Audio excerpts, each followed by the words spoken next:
السلام عليكم ورحمة الله وبركاته.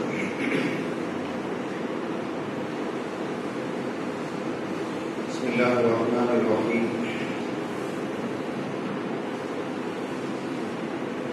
إن الحمد لله نحمده ونستعينه ونستغفره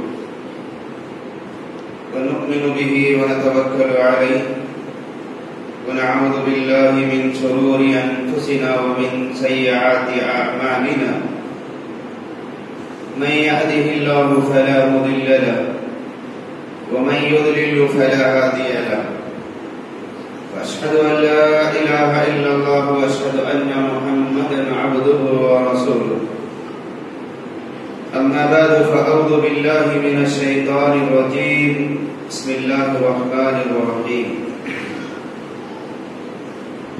يا أيها الذين آمنوا اتقوا الله حق تقاته ولا تموتن إلا وأنتم مسلمون.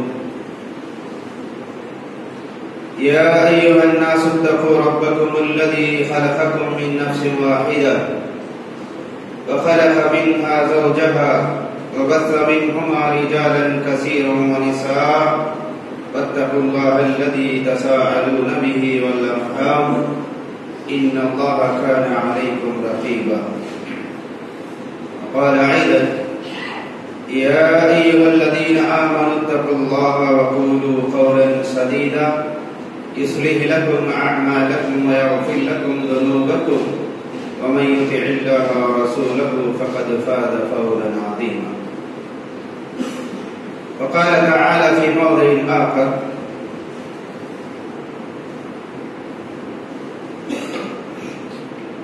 وجعلناكم من بيوتكم سكنا.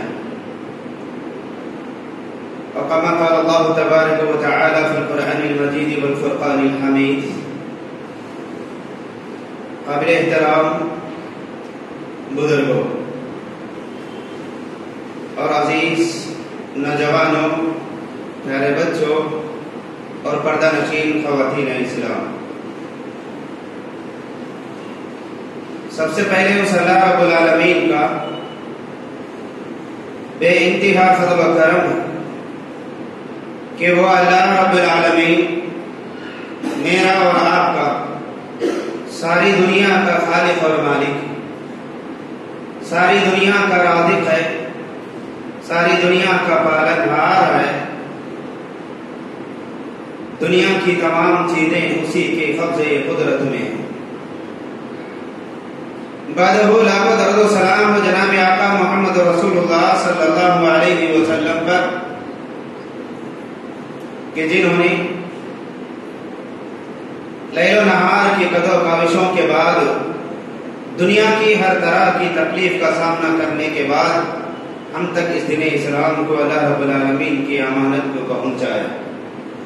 اللہ ان پر لاکھوں درود و سلام نازل کرے. حاضرین جمعہ، خطبہ مسنونہ میں میں نے آپ لوگوں کے سامنے سورہ نحل کی آیت نمبر 80 کا ایک ٹکڑا میں نے پیش کیا،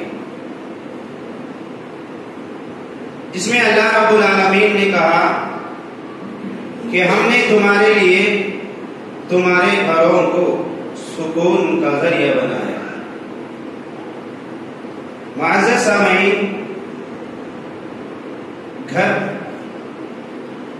اللہ تعالیٰ کی نعمتوں میں ایک بہت بڑی نعمت ہے، جسے اللہ رب العالمین نے گھر جیسی دولت سے مالا مال کیا. اس کی پریشانیاں اور اس کے ٹھوکروں سے جسے اللہ رب العالمین نے نجات دیا، وہ اللہ رب العالمین کا اس کے بدلے میں کتنا بھی شکر ادا کرے بہت ہی کم. جہاں اللہ رب العالمین کی اپنے بندوں پر بہت ساری نعمتیں ہیں، بہت سارے انعامات ہیں، بہت سارے احسانات ہیں، ان تمام احسانات میں سے ایک احسان جسے اللہ رب العالمین نے گھر کی شکل میں عطا کیا ہے، ایک بہت بڑی نعمت ہے. اللہ رب العالمین نے کہا کہ گھر ہم نے تمہارے لیے سکون کا ذریعہ بنایا. واقعتاً گھر ایک سکون کا ذریعہ، واقعتاً گھر ایک راحت کی جگہ، سکون کی جگہ، آرام کی جگہ. اب بات یہ رہی، کیا ہم میں سے ہر ایک آدمی اللہ رب العالمین کی یہ نعمت جو گھر کی شکل میں اللہ نے ہمیں عطا کیا ہے، اس کے اندر ہم واقعی سکون کے ساتھ ہے یا نہیں؟ اگر ہمیں ہر اعتبار سے گھر کے اندر سکون مل رہا ہے، چین مل رہا ہے، راحت مل رہی ہے، ہم چین و سکون کی سانس لے رہے ہیں، آرام کی نیند اس گھر کے اندر سو کر کے اٹھ رہے ہیں، تو اس پر اللہ کا شکر ادا کرنا چاہیے. اگر ہمارے گھروں میں ہمیں سکون نہیں مل رہا ہے، راحت نہیں مل رہی ہے، بے چینی اور بے قراری نصیب ہو رہی ہے، گھر میں رہنے کے بجائے باہر بازاروں میں رہنے میں سکون مل رہا ہے، دوستوں کے ساتھ میں باتیں کر کے وقت گزارنے میں سکون مل رہا ہے، تو مجھے اور آپ کو سوچنا یہ چاہیے کہ اللہ رب العالمین کا یہ وعدہ ہے کہ اللہ نے کہا ہم نے تمہارے لیے تمہارے گھروں کو سکون کا ذریعہ بنایا. اللہ رب العالمین تو اپنے وعدے میں سچا. واقعی گھر کے اندر سکون ہے، واقعی گھر کے اندر اطمینان ہے، لیکن ہمارے گھروں کے اندر سکون کیوں نہیں ہے؟ ہمارے گھروں میں اطمینان کیوں نہیں ہے؟ ہمارے گھروں کے اندر ہمیں راحت کیوں نہیں مل رہی ہے؟ تو کہیں نہ کہیں ہمارے سے غلطی ہو رہی ہے. گھر صرف در و دیوار کا نام نہیں. گھر کے دو حصے، ایک عمارت، اس کی در و دیوار، یہ سارے چیزیں گھر کا ایک حصہ. تو گھر کا دوسرا حصہ، گھر کے اندر رہنے والے بیوی بچے ہیں، والدین ہیں، بھائی بہن ہیں، جو بھی اس گھر کے اندر رہتے ہیں، یہ بھی گھر کا ایک حصہ.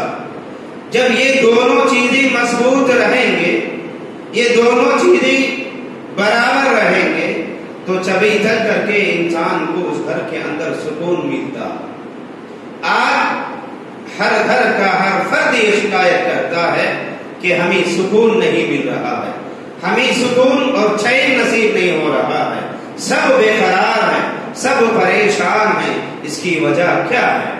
میں اور آپ، ہم میں سے ہر ایک آدمی یہ سوچنا چاہیے، ہماری زندگیوں میں ہم نظر ثانی کرنا چاہیے کہ کہیں ہمارے اندر ایسے کام ہو رہے ہیں، ایسے غلطیاں ہو رہے ہیں، ایسے گناہ ہم سے سرزد ہو رہے ہیں، جس کی وجہ سے اللہ تعالیٰ ہمارے گھروں سے سکون کو ختم کر دیا ہے، ہمارے گھروں سے اللہ برکتوں کو ہٹا دیا ہے، ہمارے گھروں سے، ہمارے دلوں سے اللہ رب العالمین نے محبتوں کو ختم کر دیا. تو لہذا اللہ رب العالمین نے کہا کہ گھر تمہارے لیے سکون کا ذریعہ ہے. تو ہم گھر کے اندر سکون کو تلاش کرنے کے لیے چند شرائط احادیث اور قرآن کی روشنی میں پیارے نبی رسول اللہ صلی اللہ علیہ وسلم نے فرمایا. گھر میں سکون حاصل کرنے کے لیے گھر کے ذمہ دار کے لیے یہ ضرورت ہے کہ وہ گھر کا ذمہ دار آدمی اس گھر میں رہنے والوں کی تربیت اسلام کے نقطہ نظر پر کیا جائے، وہ بیوی کی تربیت اسلام کے نقطہ نظر پر کرے، وہ بچوں کی تربیت اسلام کے نقطہ نظر پر کرے، اسلام کی تربیت اسلام کے نقطہ نظر سے تربیت کو ہٹا کر کے ہمارا ماحول اگر اسلامی ماحول نہ رہے، ہمارا ماحول، ہمارا گھر کا ماحول ناچ گانے کا ماحول ہے، نافرمانیوں کا ماحول ہے، دشمنیوں کا ماحول ہے، حسد کا ماحول ہے، بغاوتوں کا ماحول اگر ہے تو پھر ہمارے گھروں کے اندر ہمیں سکون ہرگز نہیں مل سکتا. گھر کے اندر سکون کا سب سے بڑا ذریعہ گھر کی ملکہ بیوی. اگر بیوی گھر کے اندر چین سے ہے، اگر بیوی گھر کے اندر سکون سے ہے، تو بیوی شوہر کو راحت پہنچا سکتی ہے. اگر آدمی باہر سے کتنا بھی مال کما کر کے لائے، کتنی بھی دولت کما کر کے لائے، جب وہ مال اور دولت کو کما کر کے صبح سے شام تک تھکا ماندہ شام کے وقت میں جب اپنے گھر کو جاتا ہے، تو بیوی کے اندر دینداری اگر نہیں ہے، بیوی کے اندر اگر ایمان نہیں ہے، بیوی کے اندر تقوی اور پرہیزگاری نہیں ہے، بیوی اگر شوہر کی قدر نہیں کرتی ہے، بیوی اگر شوہر کی خدمت نہیں کرتی ہے، بیوی اگر شوہر سے خوش نہیں ہوتی ہے، تو پھر وہ مرد آدمی کبھی بھی گھر کے اندر سکون کو حاصل نہیں کر سکتا. گھر کے ماحول کو سکون والا بنانے کے لیے رسول اللہ صلی اللہ علیہ وسلم نے 2 باتیں بتائے. شوہر کی حیثیت سے مرد کو چاہیے کہ وہ بیوی کے حق کو ادا کرے اور ایسے ہی بیوی کو چاہیے کہ وہ شوہر کے حق کو ادا کرے. جب تک کہ دونوں بھی آپس میں ایک دوسرے کے حقوق کو اللہ کے لیے، اللہ کی مرضی کے لیے، اللہ کو خوش کرنے کے لیے اگر نہ کریں گے تو پھر وہ گھر کا ماحول کبھی بھی خوشحال ماحول نہیں ہوگا. گھر کے اندر دینداری ضروری ہے. گھر کے اندر رہنے والے ہر فرد کے دل سے حسد کو دور کرنا ہے، بغض کو دور کرنا ہے، اللہ کی عبادت کرنا ہے، اللہ کی اطاعت کرنا ہے، اللہ اور اس کے رسول کی نافرمانیوں سے، گناہوں سے اپنے گھر کو ہر اعتبار سے بچانا چاہے. آئیے آگے بڑھتے ہیں. رسول اللہ صلی اللہ علیہ وسلم سے ایک صحابی ہیں معاویہ ابن حیدہ الخشیری رضی اللہ عنہ، ترمذی کی روایت ہے. انہوں نے رسول اللہ صلی اللہ علیہ وسلم سے پوچھا، اے پیارے نبی صلی اللہ علیہ وسلم، آپ ہمیں بتائیے کہ ہم میں سے ہر ایک مرد پر بیوی کا کیا حق ہے؟ ہر ایک مرد کا بیوی پر کیا حق ہے؟ آپ بتائیے تاکہ ہم میں سے ہر ایک آدمی اپنی بیوی کے حق کو ادا کرنے کی کوشش کرے. پیارے نبی رسول اللہ صلی اللہ علیہ وسلم نے وہاں پر مرد کو یہ حکم دیتے ہوئے کہا، 4 باتوں کی نصیحت کیا. اگر گھر کا رہنے والا ہر مرد اس حدیث پر عمل پیدا ہو جائے، یہ 4 صفات اس کے اندر آ جائے، یہ 4 اخلاق اس کے اندر آ جائے، یہ 4 اچھی عادتیں اس کے اندر آ جائے تو 90% گھر کے اندر آنے والے اختلافات، دشمنیاں اور عداوتیں ختم ہو سکتے ہیں. پیارے نبی رسول اللہ صلی اللہ علیہ وسلم نے 4 باتوں کی طرف اشارہ کرتے ہوئے کہا. سب سے پہلی بات بتائے تو تطعمها كما طعمت، تم جیسے کھاتے ہو، جو تم کھاتے ہو وہی تم اپنے گھر کے اندر بیوی بچوں کو بھی کھلاؤ. جیسے تم پہنتے ہو، وتكسوها كما كسوت، تم جیسے پہنتے ہو ویسا ہی تم اپنے بیوی بچوں کو بھی پہناؤ.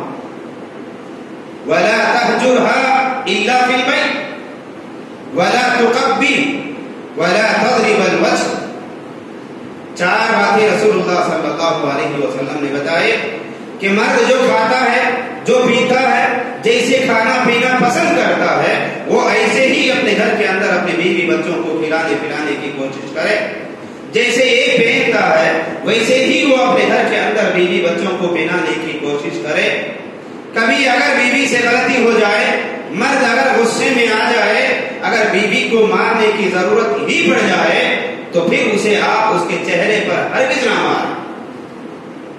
اور کہا اگر اس کی غلطیوں کی اصلاح اگر آپ کرنا چاہتے ہیں، آپ گھر کے اندر 4 دیواری کے اندر اس کی عزت کا تحفظ کرتے ہوئے آپ اسے ہمدردانہ انداز سے اسے سمجھائے اور تم اسے شرم اور عار نہ دلاؤ.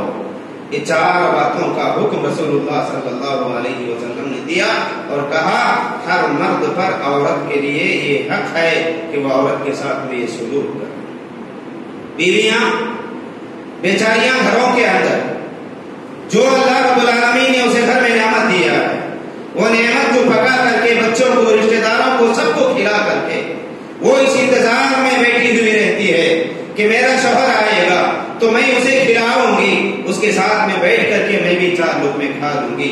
تو بیوی گھر کے اندر شوہر کے کھانے کا انتظار کرتے ہوئے گھنٹے گھنٹے گزار دیتی ہے.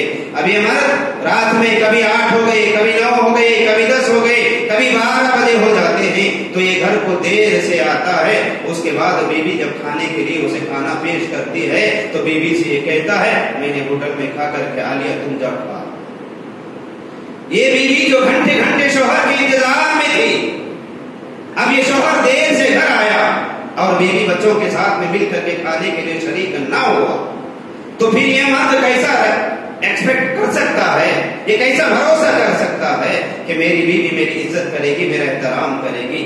جب اس کے خواہشات کی ہم فکر نہ کریں گے تو بیوی ہمارے خواہشات کی, ہماری عزت کی فکر کیسے کرے گی؟ اسی لیے رسول اللہ صلی اللہ علیہ وسلم نے فرمایا تم کاروبار میں نکلو, تجارتوں میں نکلو, دنیا کمانے کے لیے نکلو. کاروبار سے فارغ ہونے کے بعد, دنیا کی ضرورتوں سے فارغ ہونے کے بعد جو وقت تم کو ملتا ہے وہ وقت تم آ کر کے اپنے بیوی بچوں کے ساتھ میں گھر میں گزارو, کیونکہ تمہاری بیوی بھی تمہارے وقت کی منتظر ہوتی ہے, تمہارے بچے بھی تمہاری محبت کے منتظر ہوتے ہیں. تمہارے کمائی کے بعد کا جو وقت مل جاتا ہے, یہ بقیہ وقت جو ہوتا ہے وہ اپنے گھر میں بیوی بچوں کے ساتھ میں آ کر کے گزارنے کا حکم رسول اللہ صلی اللہ علیہ وسلم نے دیا. اس لیے سب سے پہلے دو باتیں رسول اللہ صلی اللہ علیہ وسلم نے فرمایا. بیوی کا حق شوہر پر یہ ہے کہ شوہر جو بھی وہ کھاتا ہے پیتا ہے وہ اپنے بیوی بچوں کو بھی کھلائے, جیسا یہ پہنتا ہے وہ اپنے بیوی بچوں کو بھی کھلانے کی کوشش کرے. تیسری بات رسول اللہ صلی اللہ علیہ وسلم نے فرمایا وَلَا تَضْرِبِ الْوَجْهَ. عورت آخرکار عورت ہی ہوتی, چاہے وہ کتنی بھی نیک کیوں نہ ہو, چاہے وہ کتنی ہمتی اور فرمانبردار کیوں نہ ہو, عورت کے اندر ٹیڑھا پن ہوتا ہے, عورت کے اندر چڑچڑا پن ہوتا ہے, عورت کے اندر بگاڑ ہوتا ہے. رسول اکرم صلی اللہ علیہ وسلم نے فرمایا جہاں اس کے بہت سارے خوبیاں ہیں وہیں اس کی خامی بھی یہ ہو سکتی ہے. تو بہترین مرد وہ ہو سکتا ہے, خوشحال زندگی وہ گزار سکتا ہے جو بیوی کی غلطیوں کو نظر انداز کر کے اس کے خوبیوں کی تعریف کیا جائے. کبھی بیوی کے سامنے اس کی تعریف کیا جائے, اس کے کھانے کی تعریف کیا جائے, اس کی حرکتوں کی تعریف کیا جائے, اس کی خدمت کی تعریف کیا جائے. بیوی تعریف سے بہت زیادہ خوش ہوتی ہے. اسی لیے رسول اللہ صلی اللہ علیہ وسلم نے فرمایا آپس میں چھوٹی چھوٹی جو غلطیاں آ جاتی ہیں, ناچاکیاں آ جاتی ہیں, نا اتفاقیاں جو آ جاتے ہیں, اسے عفو درگزر سے معاف کر کے معافی سے کام لے لیا جائے. ایسا نہ کیا جائے یہ ایک طرف رک کر کے رہ جائے اور وہ ایک طرف رک کر کے رہ جائے, جس کی وجہ سے دونوں کے درمیان میں اختلافات بہت زیادہ بڑھ جائیں گے, لڑائی کے حد تک آ جائیں گے اور مار پیٹ تک کے حد آ جائیں گے. اسی لیے رسول اللہ صلی اللہ علیہ وسلم نے کہا کہ معاملے کو جہاں تک ہو سکے پہلے ہی رفع دفع کرنے کی کوشش کریں. تیسری چیز چہرے پر نہ مارے. چوتھی چیز رسول اللہ صلی اللہ علیہ وسلم نے فرمایا بعض احادیث کے حساب سے تیسری چیز پیارے نبی صلی اللہ علیہ وسلم نے فرمایا ولا تقبی. عورت کو کبھی بھی تم آر نہ دلاؤ. عورت ہونے کی حیثیت سے وہ بڑی حساس طبیعت کی ہوتی ہے, وہ عزت کا بڑا خیال رکھتی ہے, خاص کر کے اپنے ماں باپ کے گھر والے جو ہوتے ہیں, اپنے رشتے دار جو ہوتے ہیں, اپنے بھائی بہن جو ہوتے ہیں, اس کے بارے میں عورت بڑی ہی حساس طبیعت کی ہوتی ہے. پیارے نبی صلی اللہ علیہ وسلم نے فرمایا اگر تم تمہارے گھر کے ماحول کو پرسکون والا ماحول بنانا چاہتے ہیں, گھر کے اندر راحت کو حاصل کرنا چاہتے ہیں, گھر کے اندر سکون سے رہنا چاہتے ہیں, تو تم کبھی بھی اپنی بیوی کو برا بھلا نہ کہو, اسے آر نہ دلاؤ, اسے شرم نہ دلاؤ.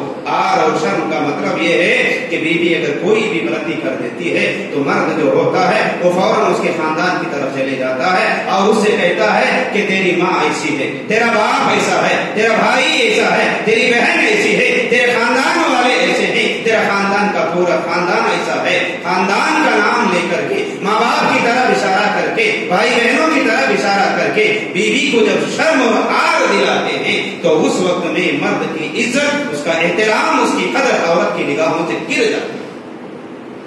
عورت اپنے ماں باپ, اپنے خاندان, اپنے گھر کے معاملے میں بڑی حساس ہوتی ہے.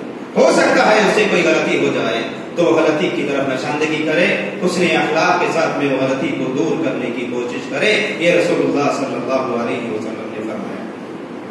چوتھی چیز پیارے نبی صلی اللہ علیہ وسلم نے فرمایا ولا تهجر الا في البيت. آج ہماری عادت یہ ہے کہ بیوی اگر چھوٹی سی بھی کوئی غلطی کر دیتی ہے تو فوراً وہ ذمہ داروں تک چلے جاتی ہے, فوراً ماں باپ تک چلے جاتی ہے, فوراً مسجد کے متولیوں تک چلے جاتی ہے, فوراً اس کے خاندان کے بڑے جو ہوتے ہیں وہاں تک چلے جاتی ہے. عورت کی بھی عزت ہوتی ہے, اسے بھی شرم اور حیا ہوتی ہے. اگر بیوی گھر کے اندر کوئی کام اگر کرتی ہے, کوئی غلطی اگر کر دیتی ہے تو آپ کو ڈانٹنے کا حق ہے, اسے سمجھانے کا حق ہے, اسے نصیحت کرنے کا حق ہے, لیکن یہ سارے کے سارے چیزیں پیارے انداز سے اسے سمجھایا جائے، بتایا جائے، یہ نہ کہ اس کی عزت کو نیلام کرنے کے لیے سارے خاندان کے لوگوں کو بتاتے ہوئے پھرے کہ تمہاری بچی ایسی کر رہی ہے، آپ کی بہن ایسی کر رہی ہے۔ رسول اللہ صلی اللہ علیہ وسلم نے معاویہ ابن حیدہ رضی اللہ عنہ اللہ کے نبی صلی اللہ علیہ وسلم سے سوال کیا کہ بیوی کا حق شوہر پر کیا ہے، تو اس وقت میں اللہ کے نبی صلی اللہ علیہ وسلم نے یہ باتیں بتاتے ہوئے نصیحت کیا کہ اگر آپ یہ باتوں پر عمل کریں گے تو میاں بیوی کے درمیان میں جو ہونے والے جھگڑے ہیں یہ تمام کے تمام جھگڑے ختم ہونے کے امکانات ہو سکتے ہیں۔ اب یہ تو مرد کے بارے میں بتایا، اس کے بعد عورت کو بتایا کہ عورت کا حق شوہر پر یہ ہے، سب سے بڑا حق عورت کا شوہر پر یہ ہے۔ پیارے نبی رسول اللہ صلی اللہ علیہ وسلم نے یہ فرمایا اگر سجدہ اللہ کے علاوہ کسی اللہ کی مخلوق کو کرنے کی اجازت اگر دیتا تو اللہ رب العالمین بیوی کو یہ حکم دیتا کہ بیوی شوہر کو سجدہ کرے۔ بیوی کا یہ حق ہے کہ وہ ہر اعتبار سے شوہر کی عزت کرے، شوہر کی تکریم کرے، اس کی اطاعت کرے، اس کی فرما برداری کرے، اس کی نافرمانی کبھی بھی نہ کرے۔ عورت کو دخول جنت میں داخل ہونے کے لیے 4 باتیں رسول اللہ صلی اللہ علیہ وسلم نے فرمایا اور کہا، اللہ رب العالمین کہتا ہے عورت اگر یہ 4 کام کر لگی تو عورت جنت میں داخل ہو جائے گی، وہ جنتی عورت۔ سب سے پہلا عورت کے لیے اللہ کے نبی صلی اللہ علیہ وسلم نے کہا وہ اذا صلت المرأة خمسها، جب عورت دن اور رات میں 5 نمازیں پابندی کے ساتھ میں پڑھے، وصامت شہرها، رمضان کے مہینے کے روزے رکھ لے، اس کے بعد پھر کہا وہ اپنی عزت اور آبرو کی حفاظت کرے، وَأَطَاعَتْ زَوْجَهَا، پھر وہ اپنے شوہر کی اطاعت کرے۔ یہ عورت جو یہ 4 کام کر لیتی ہے، دن اور رات میں 5 فرض نمازیں پابندی سے وقت پر ادا کرتی ہے، رمضان کے مہینے کے روزے رکھتی ہے، اپنی عزت و آبرو کی حفاظت کرتی ہے، پھر وہ اپنے شوہر کی اطاعت کرتی ہے، اچھے کاموں میں شوہر کی اطاعت اور اس کی خدمت کرتی ہے۔ اللہ کے نبی صلی اللہ علیہ وسلم نے کہا قیامت کے دن اس عورت سے کہا جائے گا تو جنت کی جو 8 دروازے ہیں وہ 8 دروازوں میں سے جس دروازے سے تو داخل ہونا چاہے داخل ہو جائے۔ یہاں عورت کے لیے 4 باتوں کا حکم دیا، 2 اللہ رب العالمین کی عبادت اور اس کی اطاعت ہے، یہ اس کی پاک دامنی کی نشانی ہے۔ چوتھے رسول اللہ صلی اللہ علیہ وسلم نے فرمایا شوہر کی اطاعت کرنا۔ عورتوں کی ایک جماعت مدینے میں رسول اللہ صلی اللہ علیہ وسلم کے پاس گئے اور سوال کیا، سوال میں یہ پوچھا اللہ کے نبی صلی اللہ علیہ وسلم جنتی عورت کی نشانیاں کیا ہیں؟ پیارے نبی رسول اللہ صلی اللہ علیہ وسلم نے فرمایا وہ عورت جنتی عورت ہے جب اس کا شوہر باہر سے تھکا ماندہ محنت کر کے تھکے ماندے جسم کو لے کر کے اپنے گھر میں داخل ہوتا ہے، جیسا ہی وہ اپنے گھر میں داخل ہوتا ہے جیسے ہی وہ اپنے گھر میں داخل ہوتا ہے اپنے بیوی کی طرف دیکھ کر کے وہ مسکرا جاتا ہے، اپنی بیوی کا چہرہ دیکھ کر کے خوش ہو جاتا ہے۔ عورتوں کو یہ دیکھنا چاہیے، عورتوں کو یہ سمجھنا چاہیے جتنے بھی گھر کے مسائل کیوں نہ رہے، کتنے بھی گھر کے پریشانیاں کیوں نہ رہے، مرد باہر جا کر کے تھکا ماندہ اپنے گھر کو شام میں واپس آتا ہے تو آتے ہی گھر کی ساری شکایتیں شوہر کے سامنے بڑی لسٹ کی شکل میں ہر کتنا پیش، جیسا ہی شوہر اپنے گھر کو آتا ہے تو مسکراتے ہوئے دروازے کے پاس جائے، دروازہ کھولے، اسے سلام کرے، خیریت پوچھے، اسے اپنے گھر میں بلائے، اپنے بستر پر بٹھائے اور اسے تسلی دیتے ہوئے کہے، اسے آرام سے تسلی دیتے ہوئے اسے کہے کام تو آسان سے گزرا نا، کوئی تکلیف تو نہیں ہوئی نا، کوئی پریشانی تو نہیں ہوئی نا، آپ کی صحت تو اچھی ہے نا، آپ خیر و عافیت سے تو ہے نا، آپ کی کیا ہم خدمت کر سکے؟ تو بیوی شوہر سے پیارے انداز میں بات کرے۔ آج کل کی بیویاں لوگ لا حول ولا قوت الا باللہ شوہر کے آنے سے پہلے ہی دروازہ کھولے، دروازے پر داخل ہوا، جیسے ہی دروازے پر داخل ہو جاتا ہے تو شکوہ شکایتیں شروع ہو جاتے ہیں، میں نے آپ کو یہ لانے کے لیے کہا، میں نے آپ کو وہ لانے کے لیے کہا، آپ یہ نہیں لائے، آپ وہ نہیں لائے، آپ میری بات نہیں سنتے ہیں، آپ میری فکر نہیں کرتے آپ کو گھر کی پرواہ نہیں ہے، آپ کو بچوں کی پرواہ نہیں ہے، آپ کے بچوں کی، آپ کے گھر کی پرواہ اگر یہ نہ کرے گا تو پھر دوسرا کون کرے گا؟ اسے بولنے کی بھی تسلی ہے، اسے بولنے کا بھی وقت ہے، بولنے کا بھی انداز ہے۔ رسول اللہ صلی اللہ علیہ وسلم نے دونوں کے لیے کہا ہے کہ شوہر بیوی کی عزت کرے اور بیوی شوہر کی عزت کرے۔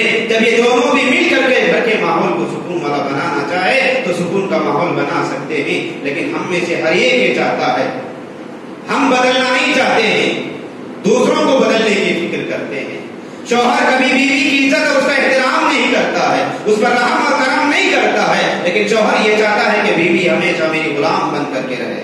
بیوی کبھی شوہر کی بات نہیں مانتی ہے اور وہ چاہتی ہے کہ اس کا شوہر فرشتہ بن کر کے گھر میں رکھے۔ یاد رکھو، ہر مرد یہ چاہتا ہے کہ اس کی بیوی حور بن کر کے رہے، اسی کی بن کر کے رہے، ویسے ہی ہر عورت یہ چاہتی ہے کہ اس کا شوہر فرشتہ بن کر کے رہے۔ یاد رکھو، یہ دونوں چیزوں کے لیے کہ گھر جنت جیسے ماحول ہونا ضروری ہے۔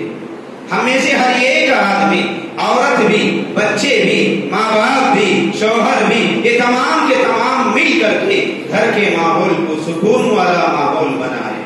گھر کے اندر اللہ کی عبادت کی جائے، گھر کے اندر اللہ کا ذکر کیا جائے، گھر کے اندر قرآن کریم کی تلاوت کی جائے، ہر ایک آدمی نیکیوں میں آگے بڑھے، خود بھی نیک اعمال کرے، دوسروں کو بھی نیک اعمال کی طرف توجہ دلائے۔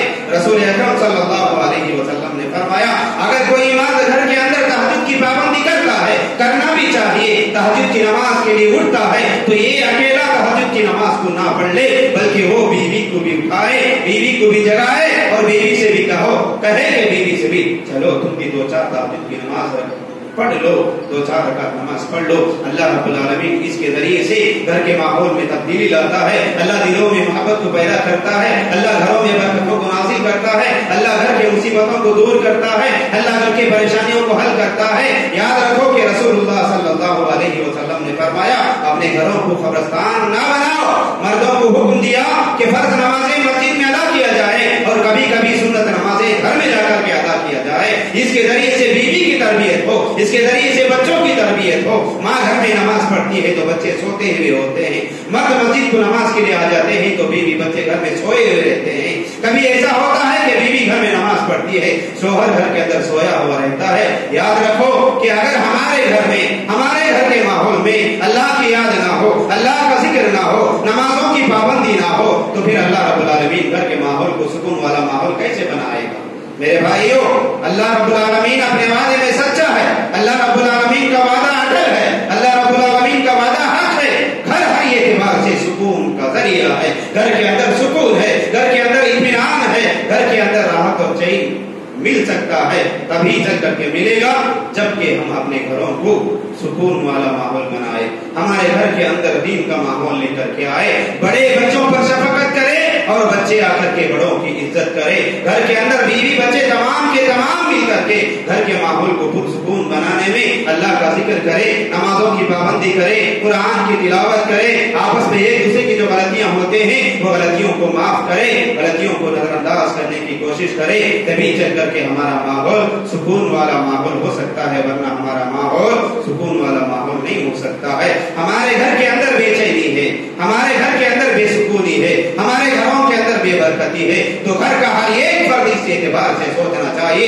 اس آیت کریمہ پر غور و فکر کرنا چاہیے۔ اللہ رب العالمین کہتا ہے، ہم نے تمہارے لیے تمہارے گھروں کو سکون کا ذریعہ بنایا ہے۔ کیا واقعی ہمارے گھروں کے اندر سکون ہے تو اللہ کا شکر ادا کرو، اگر نہیں ہے تو گھر کا ہر فرد مل کر کے گھر کے اندر سکون کو لے کر آنے کی کوشش کرے، مرد اپنا حق ادا کرے، بیوی اپنا حق ادا کرے، بچے اپنا حق ادا کرے، بڑے جو ذمہ دار والدین بھائی بہن ہوتے ہیں وہ بھی اپنے حق کو ادا کرے۔ یہاں پریشانی یہ آتی ہے، مشکلات یہ آتے ہیں، ہم میں کا ہر ایک آدمی یہ چاہتا ہے سارے لوگ میری اطاعت کرے لیکن میں کسی کی اطاعت نہ کروں، سب میری بات سنے لیکن میں کسی کی بات نہ سنوں، زبردستی باتوں کو منوانے کی کوشش کرتے ہیں۔ رسول اکرم صلی اللہ علیہ وسلم بھی بعض بیویوں سے بعض موقعوں پر مشورہ کر لیا کرتے تھے کہ ہم ایسا کام کرتے ہیں, ایسا کام ہو رہا ہے, اس کے اندر آپ کا کیا مشورہ ہے. بیویوں بھی مشورے کے لائق ہیں, ہم بیویوں کو کبھی مشورے کے لائق ہی نہیں سمجھا ہے.